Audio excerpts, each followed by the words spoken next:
Welcome back to another episode of Transformation Chamber. I am excited about this episode. I have my friend Ivory Hecker here with me. Ivory, what's up? How are you? Good. How are you? I'm good. I'm happy to have you here.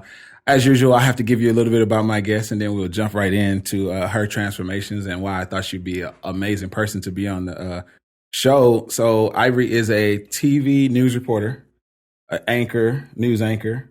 I kind of butchered that right there. A news anchor and a TV reporter. There we go. A recording artist and a fitness junkie.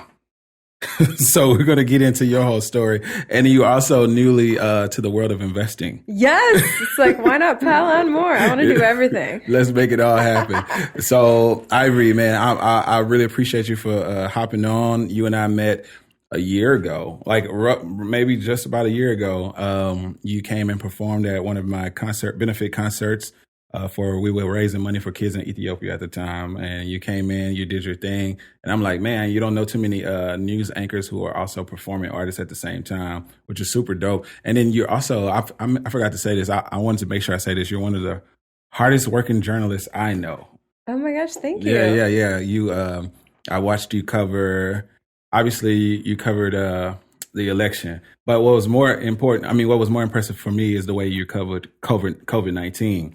And just watching how you were digging in and just trying to find the source and the facts and sharing with the people. And not just waiting until you're on TV, but like using your social media account to really engage with people. So I thought that was super cool. So it's no wonder why I had to bring you on the show. So again, welcome. Can you give us a little bit about you, where you're from, how you ended up in Houston, because you're originally from Wisconsin, I believe. And just kind of tell us your whole trajectory and how you got into journalism. Yeah, I grew up in Wisconsin, and then I've been in Houston for 3 years. It was Fox 26 that brought me here. Okay. They recruited me to join their company, and I was working in Minneapolis for NBC at the time, and I was like, wow, some warmer weather would be great. It's so cold up there. That's crazy. So, yeah, I've been doing the news for Fox for 3 years here in Houston. It's my favorite city I've lived in so far, and awesome. I've lived in several cities across the country. Went to journalism school in New York, so 4 years in New York. First job was in South Carolina for Fox. Then I worked in Kentucky for NBC, then Minnesota for NBC, and then it's great to be here in Texas. Nice. Yeah. Okay, so and then just going back to what I was just talking about, how you. Now, I can't say that all news reporters do it or news anchors. I have one friend who was on the show, Tashar Parker. She definitely does it. But you use your time on air, but also off the air, like your Instagram account. You're going to go there. Yeah, you'll get like some of your normal day-to-day stuff, but you're also going to get like straight up facts and news. What drives your passion? Like, why are you so passionate about journalism? And when did you decide that was your thing?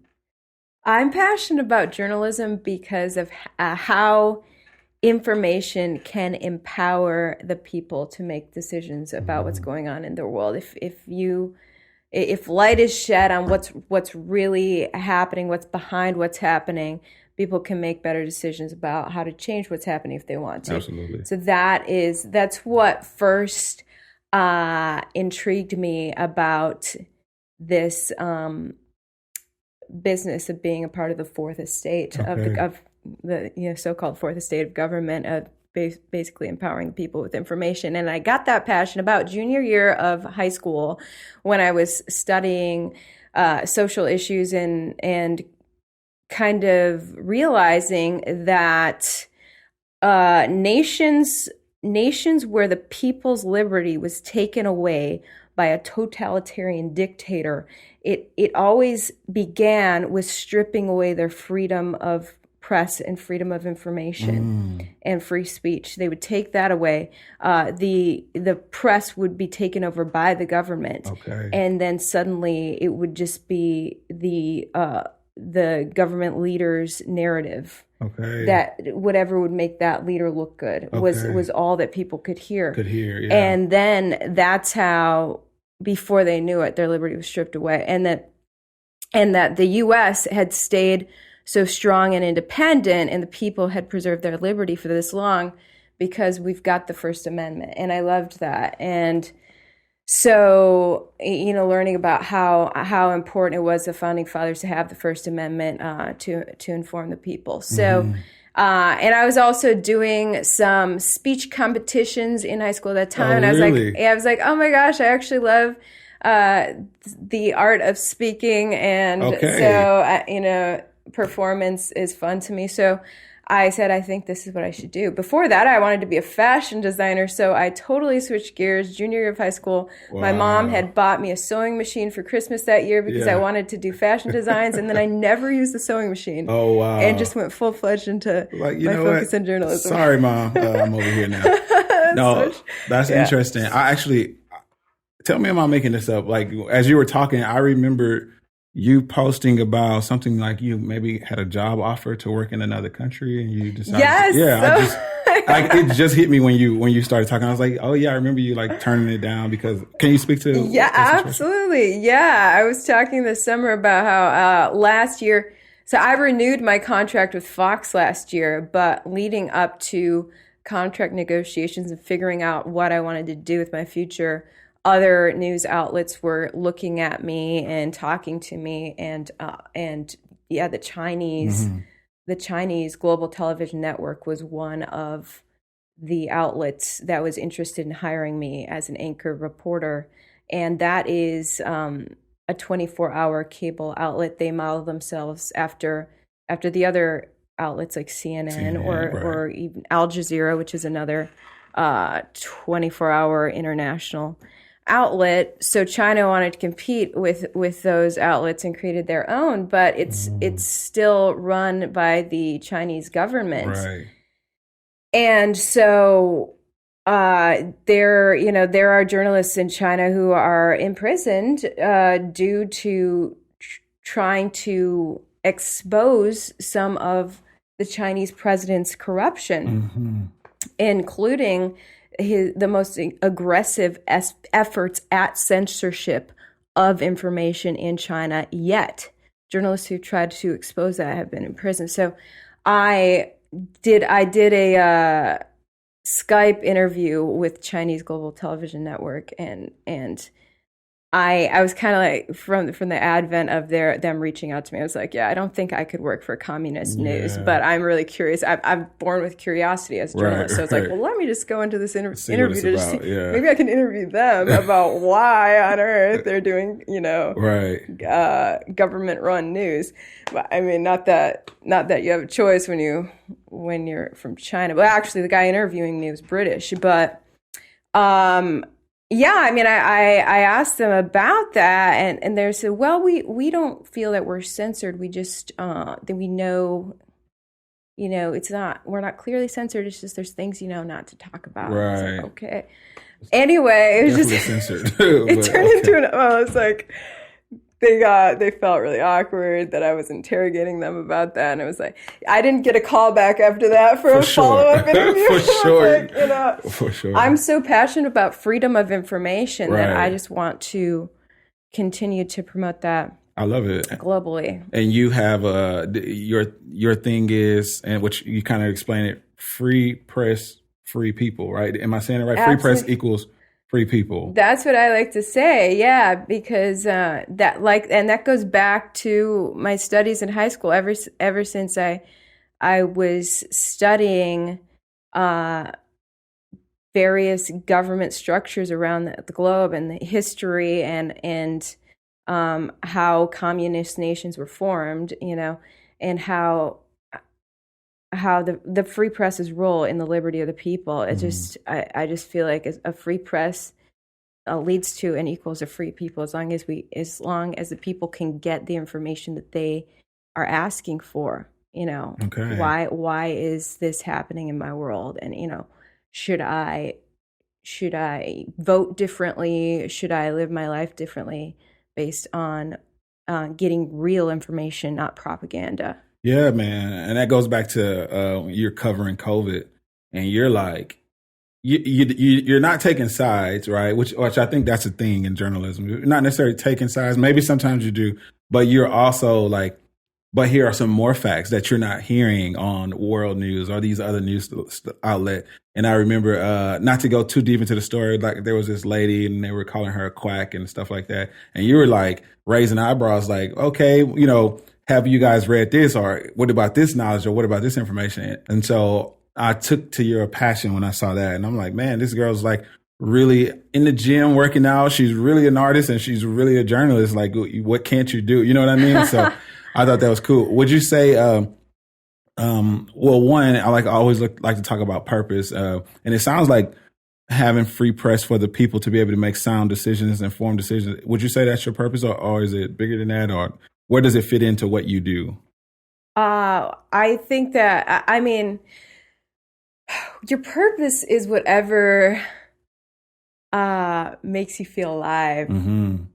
And a lot of things make me feel alive. But as long as, you know, whatever sets your heart on fire is what your purpose is, That's I think. good. And I think that's why I have a lot of passions, is because I think my purpose is pretty broad. But one of the thing that does make me feel alive, that sets my heart on fire, is feel like I am empowering the individual to be able to preserve their dream and accomplish their dream in life. That's awesome. By just empowering them with information in some way, you know.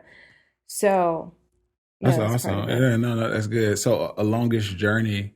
Was there ever a time where you thought like maybe this is not for me, or have you always been sure? Like along your journey from school, high school, junior and high school till now, has there ever been a time where you're like, I don't know anymore? You know what I mean? And just kind of question it all, or is it a surety to it? With that goal of empowering people through information, that has always felt like that is something that I want to do in some way. And people are always like, is your goal to be a main anchor? Is your goal to be this or that? And it's like, I don't know. I don't care necessarily about what my role is, as long as I'm empowering people with real information about what's really going on. No fake narrative. So that's what I just want to continue to do in whatever way possible, which may shift over time. You know, as I've gone through different jobs in the past, it's shifted over time. And there's many days where like, oh my gosh, I'm covering this meaningless little story that I don't care about, you know. But I mean, like in Kentucky, I would cover so many little car accidents that like don't affect the people. Mm-hmm. But when election day would come around and I was covering your vote and how every person got to play a role in creating the future of their nation, then I felt like, okay, my job matters again. Elections are so important to me. And there's certain stories it's like, okay, I am doing something to help the public. Got you. So you take the good with the bad. Yeah. Yeah. I don't know if you can say that, but I'll say it. I know you guys are limited at what you can say, but no, I appreciate you. And talking about, was there a moment in your career where you felt like, okay, I've arrived. This is me. This is what I'm supposed to do. You know, like where you just felt it and you just knew? Like I've arrived. I mean, in TV news, it is kind of it's a slow climb. There's not like a big moment usually where it's not like being an athlete, like suddenly you've made the major leagues. So it's just kind of, it's a slow thing where there's these stories that you finally get assigned to, like a big story that everyone really desires the answers on, and then it's like, okay, I am able to provide that to people now, and I'm the one doing the interviews and getting that info directly from the guy everyone wants to know, or I'm the person who uncovered these documents that everyone wanted to see. So so there's these moments where it's like I've arrived, I guess. The moments, depending on the story, like you say, and your ability to execute and deliver on these stories that truly affect people. We haven't talked about your music, but how does it play into your big picture of what you're here to do or what you feel like your life represents? Well, music is also something that just fills my heart. So I guess that's part of my mission. I think everyone's mission is whatever really fills your heart and gives you meaning and peace, joy, and love. Mm-hmm. And music totally does that for me. And I learned to play guitar in high school, and it's throughout my life, the guitar has always soothed my soul. And news can be really stressful and draining, and crazy deadlines and intense confrontations sometimes Right. with interviews you're doing. And guitar was always the thing that just mellowed my soul back out after all the chaos of news. Gotcha. And so it's just always, the guitar's always been there to soothe my soul.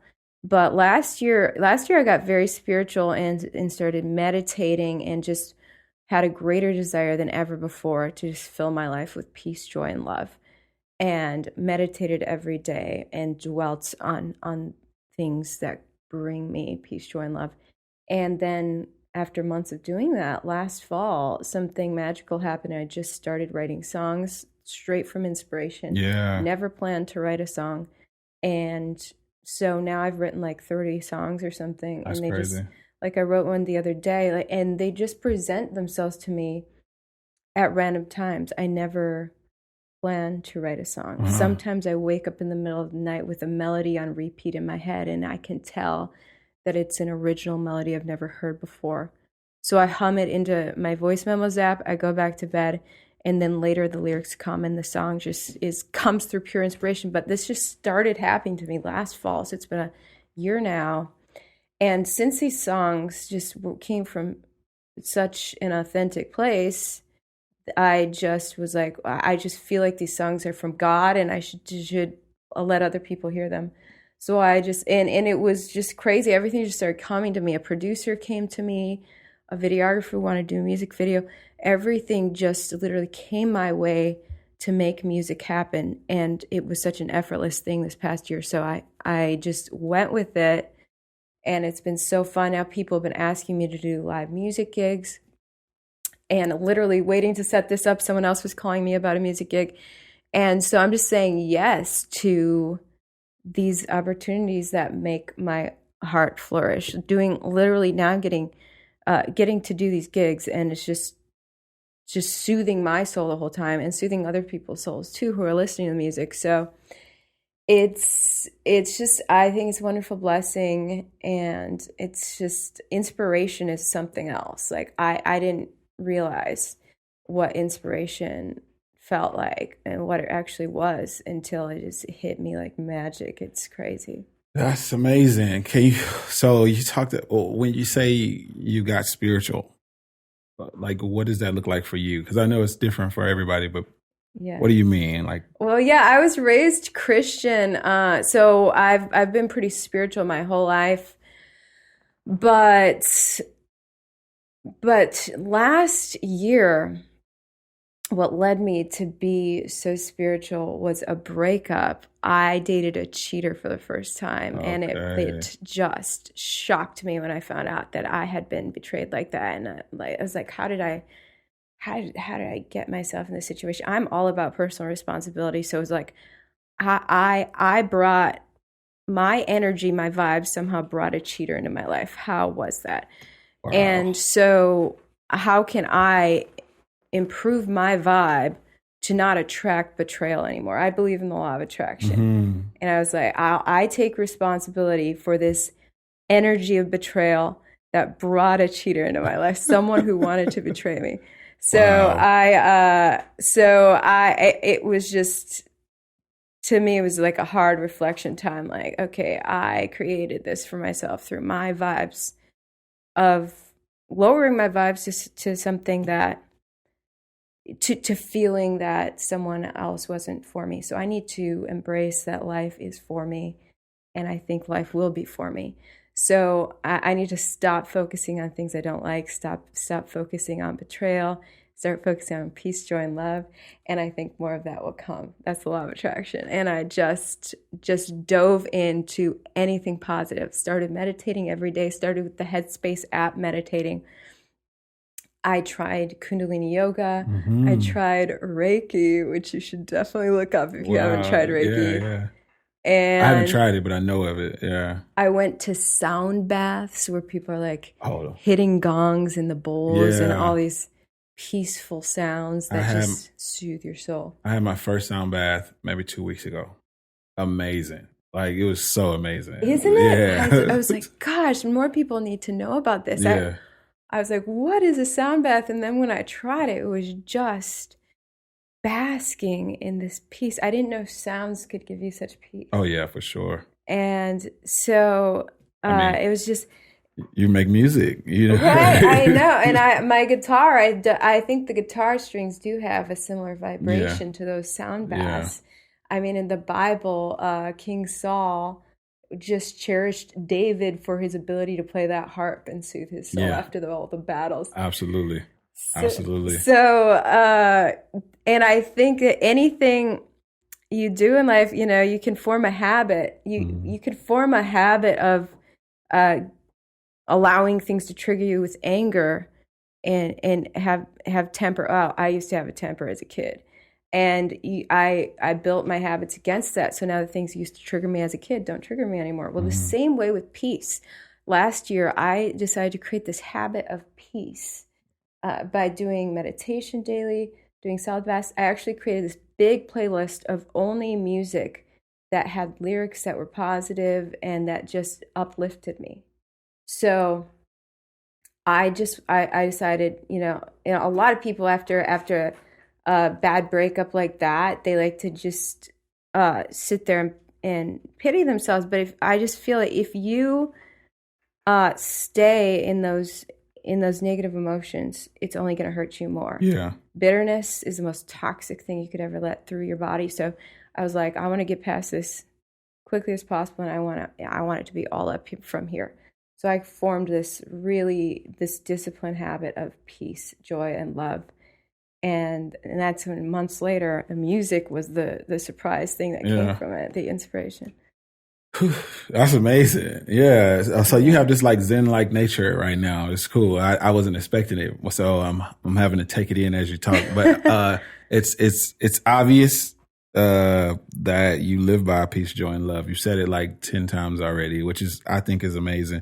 And even to go and break it down and to find that, I think it's a great thing, no matter what age you're at, you know. And I remember when I got to a certain age where I wanted to find, like, I won't say it's peace, joy, and love, but I focused on joy. I remember saying, like, happiness is fleeting. It comes and goes. It's very fast. But joy is long-standing. You can be upset and still have joy. You can be mad and still have joy. You can, you know, be in the moment and still have joy long-standing. And so I've worked on finding joy for myself. You know what I mean? And joy is much more richer than happiness. So that's not to say don't be happy and search for happiness, but know that happiness comes in moments and joy lives over time, a long period of time. So I remember going through that myself when I was in college and arriving to this new place of understanding, like, I'm going to be okay. Everything is going to be okay no matter what's happening. And so I think that's cool. I want to commission you or challenge you or ask you really to people who are in a space where they may need to find peace, joy, and love, or they're in a space of disarray, bitterness, and they have that going through their body. They haven't forgiven someone. They're, you know, just living in this kind of toxic state and maybe not even realize it.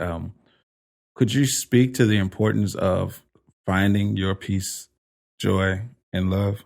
Well, I think that some people feel that holding on to a grievance can be a righteous thing, like you're standing up for something. For instance, the guy who cheated on me, if I were to hold that against him, well, it's like, well, yeah, he was in the wrong and he did hurt me, but Actually, that's not true. Holding on to a grievance is not righteous. Right. All it does is hurt you. Not only does you holding on to the grievance not do anything against that guy, really, but you're just hurting yourself. You're not solving anything against that person. All you are doing is filling your body and soul with toxic emotion and a new repetitive habit that is going to tear you down. And I learned that for the first time as a reporter in Kentucky when I was upset at my boss for not giving me the job opportunities that he said he would give me. And I was like, oh my gosh, I'm going to be stuck in Kentucky, not building my resume like I had hoped to. And I allowed those thoughts to consume me every day. And then I realized that not only was my reporting suffering, I was becoming worse of a reporter by milling on negativity, but also my health was suffering. I was having health issues. Bitterness can rip through every aspect of your life and really hurt you. And you think that you're taking some righteous stand, but actually the thing that's going to set you free is forgiveness. And my mom had given me this book. I think it was the book You Can Heal Your Life by Louise Hay. And I just had it sitting there on my nightstand for a long time. And I just picked it up one day in Kentucky, opened the first page, and I was like, whoa. And then I just started reading the whole thing. Changed my whole perspective on my boss and being bitter at my boss in Kentucky for not giving me the promotions he said he would. I realized I need to forgive him in my own heart.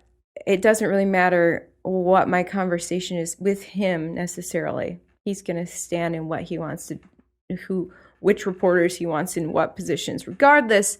But if I can let go in my heart and realize that that I am responsible for the position I put myself in, then I can blossom from there. And so then I started just doing the best with what I could have and believing that I had put myself in the exact position I was in. Total personal responsibility, no poor little me attitude anymore.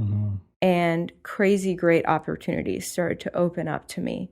And in a matter of months, I was in market 70 something at the time. The TV markets are ranked. If you can jump up to a bigger city, that's a huge thing. So 70 something, in a matter of months, several huge markets were vying for me. And the most historical important TV station in Minneapolis started to really want to hire me, and off I went. I went. Not only was I signed by a prestigious TV agent, but then I got that big job with a fill-in anchor position when I hadn't anchored before. And in a matter of months from doing this one-man band reporting that I hated, suddenly I'm at the anchor desk in Market 15. And I totally attribute that to changing my perspective from bitterness to personal responsibility, laying down your ego. Bitterness is actually just a huge ego problem. And people, to help yourself, you should humble yourself, take personal responsibility for your life. And no matter how much you have a good reason to say that person wronged me, you got to let it go in order to blossom, is what I have learned. And so that happened again this past year. And another key thing that I realized this past year is, in order to find that peace, joy, and love, you have to just change your mind and say, I'm going to believe that life is for me, that life loves me, that goodness in the universe is on its way to me, and that my negative emotions are what has been blocking that, and my negative emotions lead to negative thoughts, words, and actions. And if I let the negativity, negative vibes, negative thoughts that are circling in my head go, and just decide that whether or not I have the evidence to prove it, life supports me. And if I calm down, take a deep breath, relax my body, and know it's going to be okay, then it will be okay. Okay, so we have TV anchor, reporter, artist, fitness junkie, and a mental spiritual guru as well. Like I did not see this coming. I just want you to know I had no clue this what the interview would be like. But I love it the same because I love this type of stuff. And in fact, as you're talking, I'm sitting here evaluating some things I need to go work on. But I totally agree with everything you just said, most especially about the part when you hold on to feelings and emotions, they just deteriorate you. They attack you. And you said something really important. A lot of times we don't realize that things that are happening in the mental and the physical in the spiritual start to show up in the physical. And so now when we start to be sick and high blood pressure and anxiety and all these other things, and it's all coming from some unresolved things that you're not dealing with. And so, one, I appreciate you for just bringing that up. Now you make me want to know even more so how you have handled 2020 as a whole. Like I want to talk about just your 2020, just lump it all in there. COVID, systemic racism, George Floyd, the election, all of it. Let's just lump it all in. I'm curious of how has 2020 treated you and how have you operated in this new climate that we're facing? It has been such a roller coaster of extremes, so many great things and terrible things all combined. But yeah, it's been a challenge to actually maintain the habit I formed last year of peace, joy, and love. In fact, early in the quarantine, I was like, I can't meditate today. I've been cooped up in my house all day. So I actually lie on the floor and meditate. I was like, I can't do that. And so I started I was like, I'm gonna exercise to meditate. Sometimes you do active meditation. But it has been a hard year. My dad died in an accident in March, and this set off horrible stuff. But in February and January is when I started producing my music and getting all these great music gigs, and those big opportunities were coming. Then it all shut down in the quarantine, and then it was like, okay, COVID-19 is an opportunity to cover a really important story. And so then there was the challenge of bringing good journalism to people who want the truth. And, I got to dig up all the medical examiners' reports on COVID-19 deaths and get to the bottom of, okay, what's the primary cause of death, secondary cause of death, how many people really did die of it. And so it's been some good, interesting, controversial news coverage this year. Wow. Yeah. And it has been a crazy year. Yeah, man. Talk about it. Well, first of all, I didn't know about your father, so sorry to hear that. But it's a good thing that you, found spirituality and your music carry you through. Okay. We haven't talked about your fitness journey. I'm very interested to hear more about fitness and what it means for you. You talked about doing active meditation already. But talk about your fitness journey. Like you go hard, you're in the gym, you're posting, you're doing your thing. What's that about? Why is it so important to you to keep up, keep yourself fit and toned? Well, I have this philosophy that we get this one life. I only get to be Ivory once, and it's a fleeting life. Well, any of us is going to die at any time. So why not honor this life to the maximum and honor the physicality of life? I'm all about spirituality, but look, we live in a physical world. I have a physical body, and why not really honor it by keeping it strong and fit and beautiful and healthy? So I just think that your quality of life overall improves when you take care of your body like you really love yourself. Right, right. Ooh. You know, That's good. That's good. So it's so interesting how sacrifice and discipline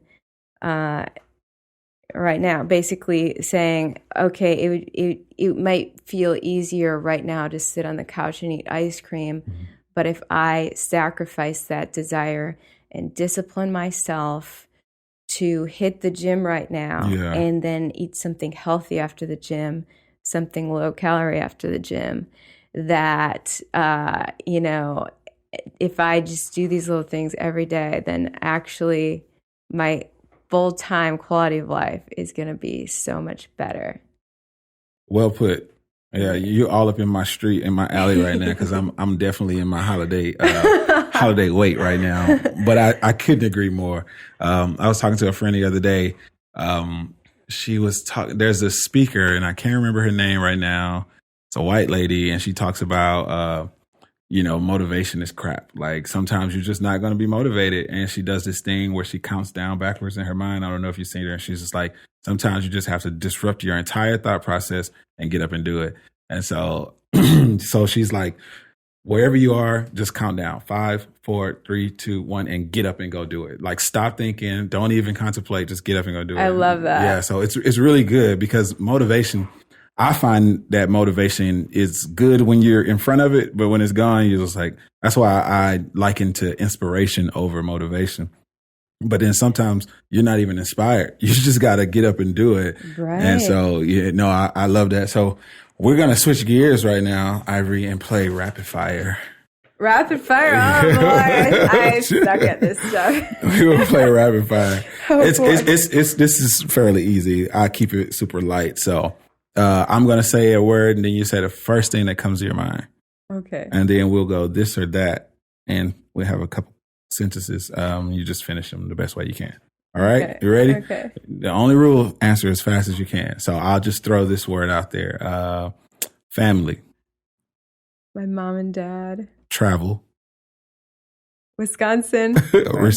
Respect. Yourself. Style. Fashion Nova. Hey, if you're watching on YouTube right now, you got to see these boots. She's killing it right now. We're working on her Fashion Nova contract. Fashion Nova's missing out. Okay, I'll pull back. So, next word is grind. On your job. Favorite artist? Oh my gosh. Mel Torme, Drake, and Taylor Swift. All together, if they had a baby. Okay, cool. Favorite actor? Leonardo DiCaprio. Oh, he's good. Favorite superhero? Oh my God. I don't know. I'm not a big superhero, but I think Spider-Man. Okay. Handgun or rifle? Handgun. I saw you shooting guns by the other day, and that's why it made me ask that. Mustard or ketchup? Super random. Ketchup. Ketchup. Cardio or weights? Weights. Beach or countryside? Beach. Would you rather be deaf or blind? You have to choose one. Deaf. Really, as a music person, I just knew you were going to say blind. Okay. If a movie was made of your life, what would the genre be and who would play you? Oh my gosh. I want Margot Robbie to play me, and I want it to be an action adventure. Nice. Okay, here we go. Ivory Hecker is... There's no wrong Full answer. of peace, joy, and love. There we go. And if you could wish for anything in the world, what would you wish for? World peace. World peace. That's good. Okay, the people want to know. The people want to know, what are you reading, what are you watching, and what are you listening to? Anything. It could be anything, reading anything, watching anything. The book Law of Attraction by Esther and Jerry Hicks. Absolutely. I read it. Oh my 10 gosh. times. Yeah, so life-changing. I watching the news as much as possible. Honestly, I'm not a huge TV person beyond news. Okay, interesting. And you're the first person ever in life I've ever heard say it like that. Yeah. It's usually the other way around. It's like, I just don't watch the news. But yeah, that's cool. Because for me, it's work. It's like, this is my job, so I need to watch it. And listening to music. I like to listen to music. All right. Give us one person you listen to. Today I actually put on my Good Vibes playlist again that I created last year, and it's a big mix of genres actually. But then I also put on actually Morgan Wallen's some country music today. Okay, I switched it up a little bit. Sweet. That's what's up. Okay, this is last thing is pretty challenging one. The greatest piece of advice that you've ever received or that you like to give. It could be either of the two, like you like to leave people with. Well, the stuff that we talked about today about personal responsibility, believing that you create your own world, that through what you're focusing on. If you focus on negativity, you bring negativity towards you, or vice versa. If you believe that the world is for you and you approach life that way, then the world will be for you. That's the greatest advice. I love it. Oh, Ivory, I really appreciate you coming through, chopping it up. As much love, man. This has been another episode of the Transformation Chamber. I thank you guys for tuning in. See you guys next time. Peace. Thanks again for tuning in to the Transformation Chamber. Don't forget to like, subscribe, and share. To find out more about Ivory, follow her at real.ivory. To find out more about the Transformation Chamber, follow me at Joshua T. Dada or visit my website at joshuatdada.com. Until next time, peace.